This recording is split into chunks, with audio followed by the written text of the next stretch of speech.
Case নিয়ে আলোচনা করব, কক্সিডেন্টিনিয়া বা কক্সিডেন্টাইটিস যেটা বলা হয়, সেটা নিয়ে আমাদের কাছে একটা বাচ্চা এসেছিল।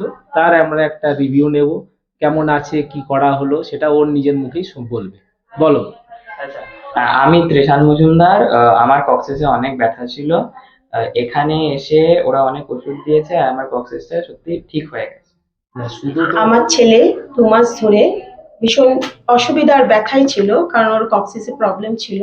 তাই এখানে আসার পর আমার ছেলে অনেকটাই উন্নত করেছে এবং ভালো আছে, কারণ ও বুঝতে পারছে, যেটা আমাদের কাছে অনেকটা রিলিফের ব্যাপার। ওর এখানে মেডিসিন চলেছে, প্লাস ওর এখানে থেরাপি চলেছে, আর ওষুধও চলেছে। জায়গাটা সত্যি মানে আমাদের অনেক হেল্প করেছে। আর আমি চাই এই জায়গাটা সত্যি খুব মানে কি বলবো, আমি ডাক্তারদের কাছে খুবই ধন্যবাদ এই জিনিসটার জন্য, যে আমার ছেলের যে অবস্থা হয়ে গেছিল আমি জানি, সেখান থেকে আজকে আমার ছেলে বসে আছে। Thank you.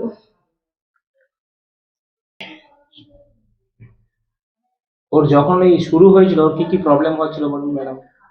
প্রথম 2 মাস আগে থেকে ও বলতো যে ওর আর কি বসলে একটু প্রবলেম হচ্ছে। বসলে মানে কি, ওর লাফাতো দৌড়াতো সবই করতো, বাট বসলেই দেখতাম ও মানে বসতে পারতো না, মানে জাস্ট সেকেন্ডের মধ্যে উঠে যেত। তখন আমরা না অতটা কেয়ার করিনি জিনিসটা। যখন 1.5 মাস বাদে ও বললো ওর পটি করতে একটু বিভৎস লাগছে, যন্ত্রণা হচ্ছে, ও পাচ্ছে না করতে, তখন আমরা মানে ব্যাপারটাকে সত্যি সিরিয়াসলি নিলাম। তারপরে আমাদের এখানে আসা, এখান থেকে আজকে জার্নি করে আমার ছেলের সুস্থ হওয়া।